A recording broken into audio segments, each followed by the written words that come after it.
மலேசியாவில் தைப்பிங்லேருந்து கேஎல்க்கு நடுவில் ஒரு ஹைவேல வந்து ஹால்ட் பண்ணியிருந்தோம். அது நம்ம எப்படி கோயம்புத்தூர்லேருந்து மதுரை திருச்சிலாம் ட்ராவல் பண்ணையில் நடுவில் ஒரு ஹால்ட் இருக்கும், அந்த மாதிரி ஒரு ஹால்ட் ஏரியா தான். பேக்கரி அந்த மாதிரிலாம் இருக்கும்ல, இங்கே வந்து அந்த ஹால்ட் ஏரியா வந்து பாருங்களேன், எவ்வளோ சூப்பராக நீட்டாக, ரெஸ்ட் ரூம்லாம் அவ்வளோ சூப்பராக இருந்தது. அப்புறம் வந்து அதை வந்து நீங்கள் ரிலாக்ஸ் பண்ணணும், நல்லா ரிலாக்ஸ் பண்ணிட்டு மறுபடியும் நீங்கள் ஸ்டார்ட் பண்ணி ட்ரைவ் பண்ணல, ஃப்ரெஷ்ஷாக ட்ரைவ் பண்ணணுன்ற ஒரு இதில் அவ்வளோ சூப்பராக ஃபவுண்டெயினு, அப்புறம் அந்த சிட்டிங் ஏரியாலாம் அவ்வளோ சூப்பராக வச்சுருந்தாங்க. ரொம்ப ரெஃப்ரெஷிங்காக இருந்தது ஆக்சுவலாக அங்கே வந்து ரெஸ்ட் பண்ணது. அப்புறம் ஈட்டபிள்ஸில் வந்து நிறையா ஃப்ரூட்ஸ் தான் நான் நிறையா பார்த்தேன். கட் ஃப்ரூட்ஸும் இருந்தது. ஃப்ரூட்ஸ் வந்து விதவிதமாக நிறையா இருந்தது. பட் பிட் காஸ்ட்லி, ஹைவேல இல்லைனால காஸ்ட்லியாக தான் இருக்கும்.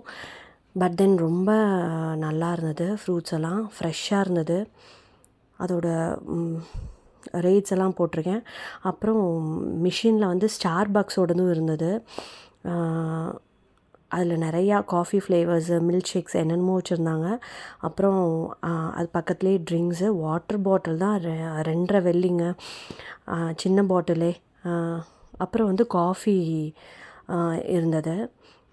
பட் காஃபி வந்து 2.5 வெள்ளி தான் போட்டிருந்தாங்க. பட் ட்ரை பண்ணலான்னா எக்ஸாக்ட் அமௌண்ட் போட்டால் மட்டும்தான் அதில் வந்து எடுக்க வரும்னு நினைக்கிறேன். நாங்கள் ட்ரை பண்ணோம். அது பக்கத்தில் ஐஸ்கிரீமும் இருக்குது பாருங்கள். நாங்கள் 5 வெள்ளி போட்டு ட்ரை பண்ணோம். பட் அது ரிட்டன் பேக் அனுப்பிச்சிருச்சு.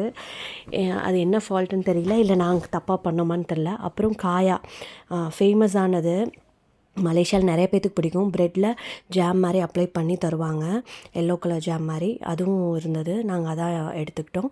அப்புறம் கட் ஃப்ரூட்ஸு அப்படியே ஃப்ரெஷ்ஷாக கட் பண்ணி வச்சுருந்தாங்க. 8 வெள்ளின்னு நினைக்கிறேன். ஹைவேயில் உள்ள ஸ்டாப்பிங் எக்ஸலண்ட்டாக இருந்தது.